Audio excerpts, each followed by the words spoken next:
known to the aficionados of the occult, demonology, witchcraft, as a master storyteller, is responsible for our selection in this museum of the frequently morbid. To you connoisseurs of the black art, you'll probably recognize it. It's a painting that tells the story of a young artist who recruits his models from odd places, and the models are very odd indeed. The painter's name is Pickman.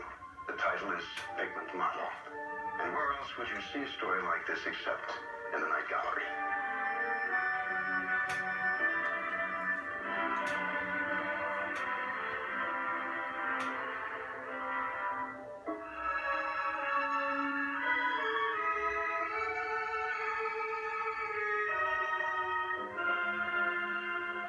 Now you believe me, Larry? Well, I admit it does resemble a Pickman. Resemble nothing. I'd be willing to bet on it. But they all disappeared at the same time Pickman did. Except the four already hanging. And except for this one.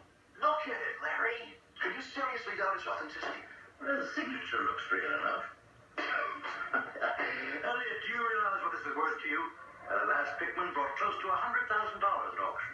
What is it mine to sell? But the man vanished 75 years ago. He left no known relations. If it's in your possession, it's yours to sell. Now, I could make arrangements through my gallery. How'd you come by? I found it in here yesterday after I moved in. Larry. At the time Pickman disappeared, where was the studio? Oh, no one knew. Somewhere in the North End. People thought it. Good Lord, Elliot, you don't suppose that... Perfect for an artist. Certainly old enough. How'd you find this place? Probably the same way Pickman did. Scoured the entire city for it, and probably for the same reason. He didn't have any money, did he? Not a Boston bean. He kept bread on his table giving drawing lessons to young ladies of good family. You know, Elliot, I read somewhere that the last few years before Pickman vanished, no one ever saw him without his gloves on. Well, there are all sorts of theories. He was becoming leprous like Gauguin, and mutilated himself like Van Gogh. Then an accident that left his hands deformed. But you don't paint pictures like this with deformed hands, do you, Elliot? I call it Goon, preparing to die. And I brought it this afternoon not because I wish to impose my own special style of painting upon any of you, but merely to point out that if one paints what one sees, one must also be prepared to accept the consequences of such candor. Yes, Miss Goldsmith. Mr. Pickman, you keep telling us to paint what we see. But where would anyone see something like that? In my mind's eye, Horatio. Were you thinking that I spent my pre-dawn hours lurking about cemeteries, hoping to surprise ghouls at their dinner and persuading them to sit for me? And now, Miss Goldsmith, let us discover what your mind's eye sees when it looks at a vase of perfectly... The flowers are dying, Miss Goldsmith. You neglected to add water to your glass. And what is that? It was meant to be you. That's the effect I have on flowers, even artificial flowers. I'm sorry. But as I said before, you keep telling us to... Paint what you see, and this is what you see in me. It wasn't meant to be a cruel thing.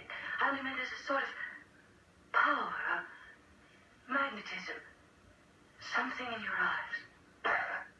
I quite understand, Miss Goldsmith. How fortunate that I chose painting for my profession instead of landscape gardening. And now, I think you have enriched your existences sufficiently for this day. We'll meet again next Wednesday and strive for even greater heights of artistic achievement. Good afternoon, ladies.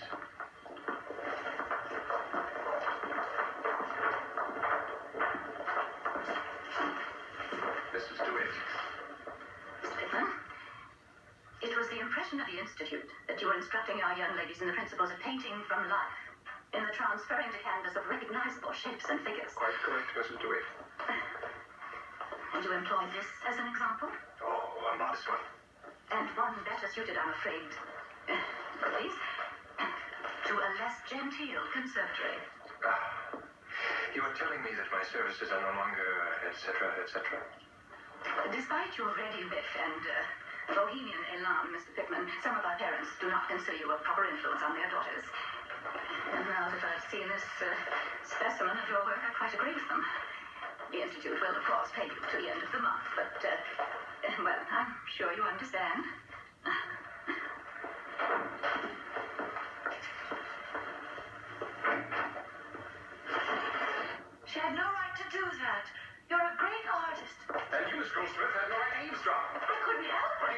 unless you come from a fine old Back Bay family, you can do anything you damn well please. Certainly not. Nor do I, Miss Goldsmith. Nor do I.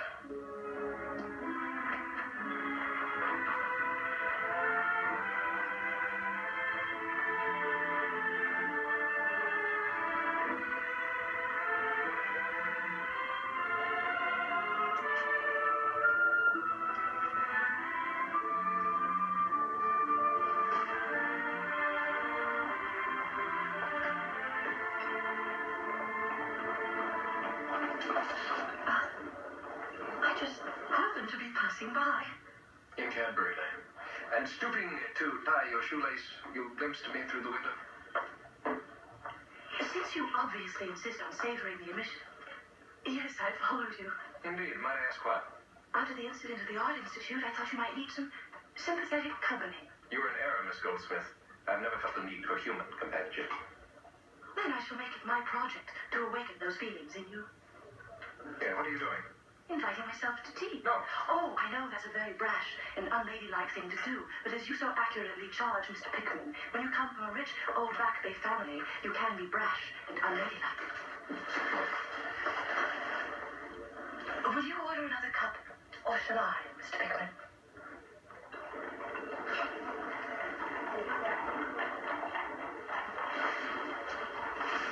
Why do you picture me as wilting flowers?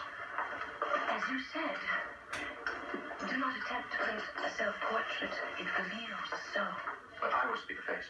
And I was the flowers. Miss Goldsmith, I think I should warn you. Why did you sketch in hideous features and say they were your soul? I paint what I see. And you see your soul as a beast. You see falsely when you look inwards, Mr. Pickman. Or perhaps you do, when you look outward, Miss Goldsmith. And now, if you'll forgive my shortcomings as a host, I have pictures to paint, and while the light remains... May I come? What? To your studio. That's impossible. No one comes to my studio. No one has ever come to my studio. Oh, yes, I've heard that often. No one in all of Boston knows where it is. Why, Miss Pickman? What are the secrets that only the North Light knows? I believe that an artist's work is his own, exclusively his own. Until it's completed, only then does the world take it from him. And when will it be completed, this work of yours that has occupied you for so long? This series of canvases? I heard about it at the Art Institute. Sometimes I drink.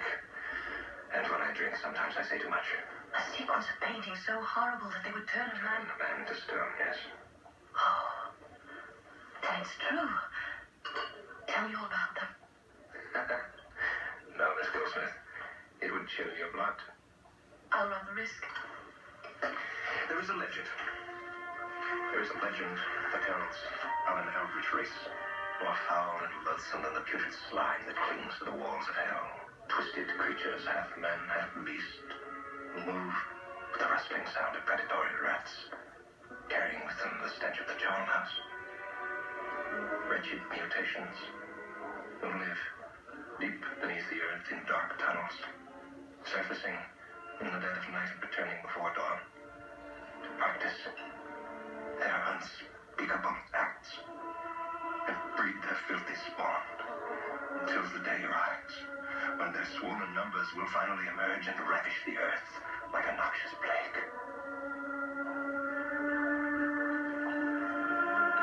You said it was only a legend. Be sure, Miss Goldsmith. But a legend to excite the genius of the Bosch Breuer Poe.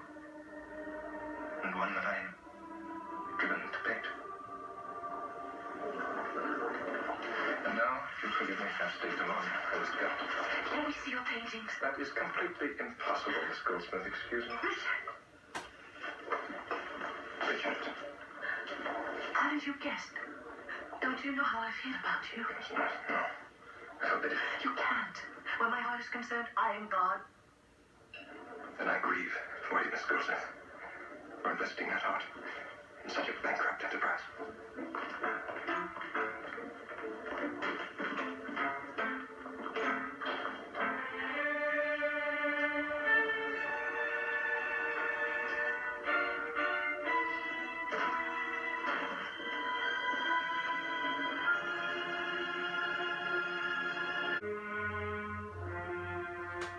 All part of town, all there is, most likely. North End. Couldn't be any place else. But no place you'll find in any of the city maps, my child. Can be assured of that. And, definitely not a place for the squeamish. What do you mean? The North End's always enjoyed a rather unsavory reputation. The ladies of the evening. Muggings. Opium traffic, that sort of thing. And then, there was that persistent old wives' tale. Yes. Oh, something about a breed of creatures. Human, perhaps they're not quite human either. They're supposed to have lived in that part of the city. Oh, years ago, 100 years at least. And they dug tunnels all through the area, tunnels under the earth, linking them with the burial grounds and with the sea, from whence allegedly they originally came. Surely, Uncle George, you don't subscribe to any of these things. I? Not in a lifetime. No. I can recall when several bodies disappeared from St. Bartholomew Cemetery a short while back. There were those who insisted it was the handiwork of these creatures come to pay us a return visit. Redshift mutations live deep beneath the earth in dark tunnels, surfacing in the dead of night, returning before dawn to practice their unspeakable acts. Did anyone ever try to prove these creatures really existed? Oh, well, to some, it became a fanatical obsession. Particularly those whose womenfolk had disappeared in the dead of night. They believed these creatures had carried them off to their subterranean dwellings for purposes of procreation. But if you ask me, they disappeared more from boredom than from beast.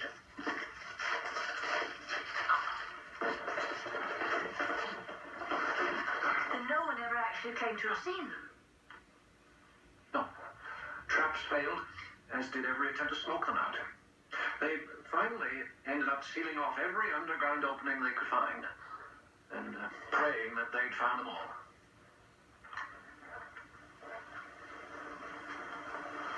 Richard Upton Pickman. Well, if that's the view from his studio, his outlook on life can't be particularly cheery.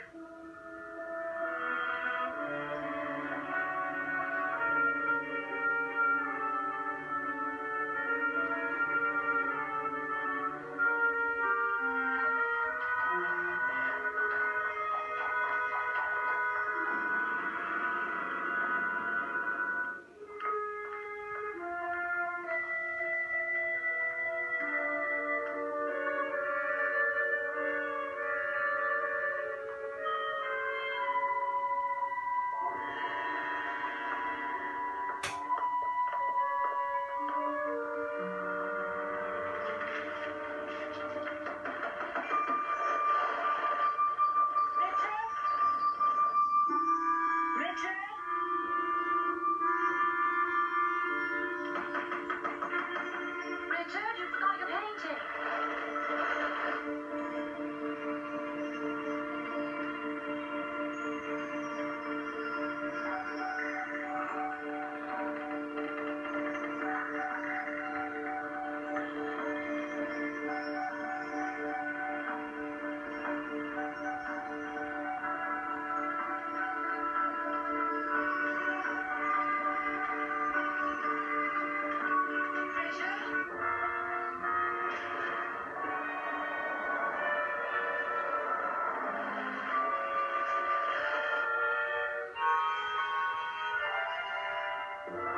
Richard?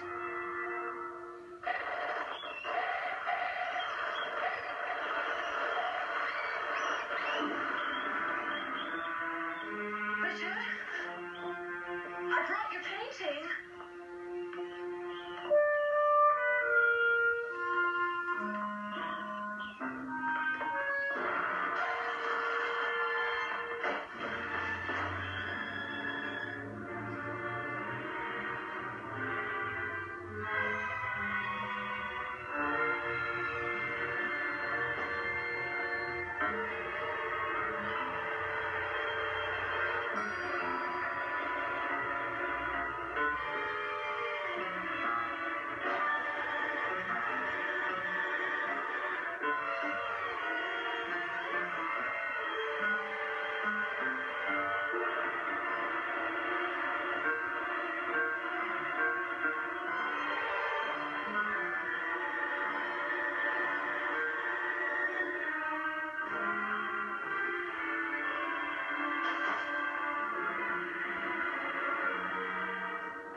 What are you doing here?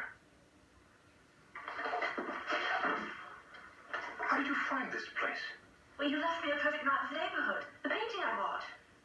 I brought this for you. You left it in the tea room.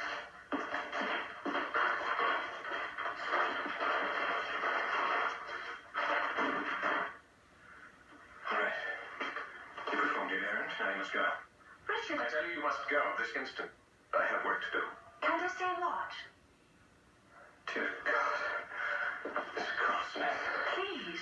Leave me a little of my pride, for heaven's sakes. I pour out my heart to you. I hunt you down to the filthiest alleys in the world. I do everything but throw myself at your feet and No, Mavis, please, I'm the one to kneel to throw myself at your feet, but only to beg you, to plead with you to leave here now, and once forever. Never try to see me again, never hear my... Oh, my God, it's too late. What? Wait here. Do not leave this room. Richard! Did you not hear me when I said I have no need of human company? And could you not understand why?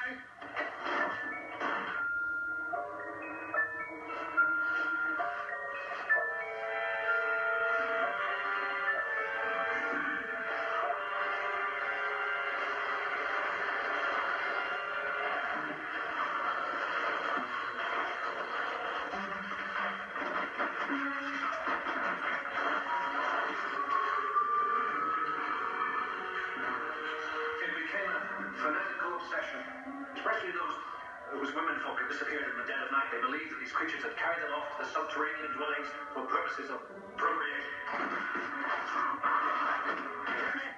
Get back to this woman where you belong. I've promised it 1,000 times, I'll do it yet. But you pretty will. Leave you to live out your obscene lives inside your cursed tunnels forever. Get back down!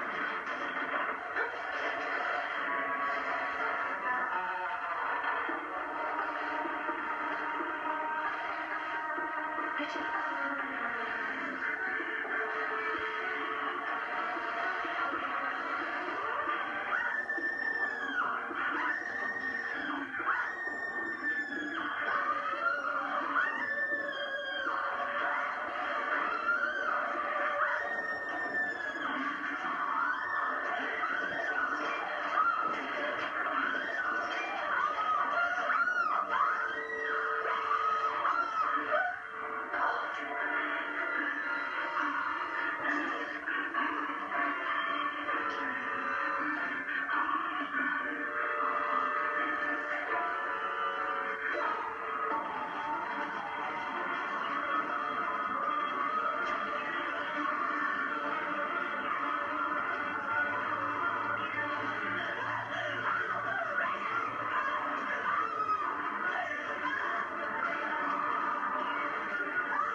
It's enough to curdle your blood.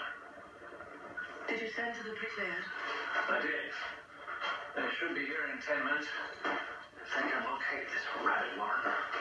Then help me, please.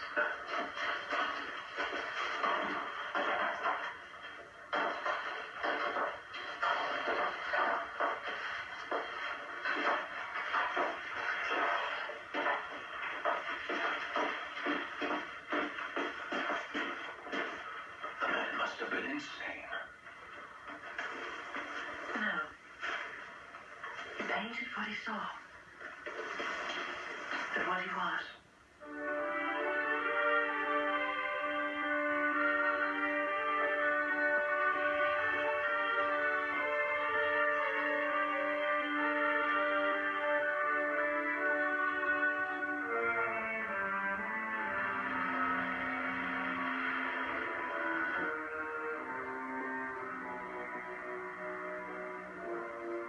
You say you searched. You mind if I do too? Of course not. Locating the 10 lost paintings of Richard Upton Pickman's a lot more important than who does the finding. We'll We'll start up here at the top of the house and work our way down to the basement.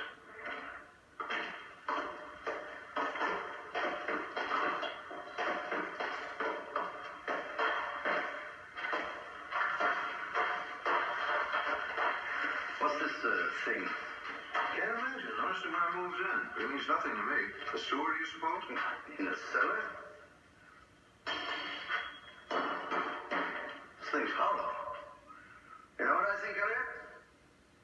I think we ought to open this thing up. Why? What do you think we'll find? Well, worst, nothing. At the best, those missing canvases. Why would they be in there? If for no other reason that they're not anywhere else. Well, if you think there's anything in it. Let's see.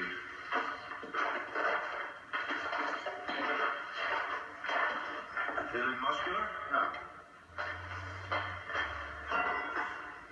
I hope we don't find anything besides the paintings. What's that supposed to mean? Remember, Pickman's canvases weren't the only thing that disappeared. Pickman did